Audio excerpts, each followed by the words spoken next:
Si je vous parle de point de défaillance unique, ça vous dit quelque chose? Alors, dans un système informatique, c'est un point dans lequel tous les autres systèmes vont dépendre, et s'il y a une panne sur ce point précis, en général, ça provoque un crash. Autrement dit, l'arrêt complet du système. Dans le contexte spatial, les points de défaillance unique sont un petit peu des points de passage obligatoires, et s'il y en a un qui lâche, tout le reste de la mission part en vrille. Alors selon la mission, il y en a un différent nombre, mais comme je vous le disais, chaque point de défaillance unique est un point crucial de la mission, et si on ne le passe pas, la mission va être un échec.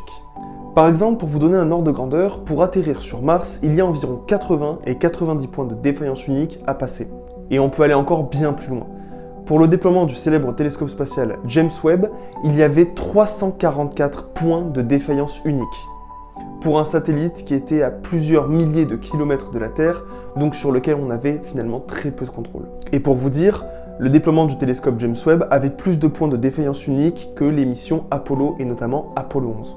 Donc finalement, si vous vous intéressez à une mission spatiale, intéressez-vous aussi aux points de défaillance unique parce que c'est un des éléments qui en général font stresser toutes les équipes au sol.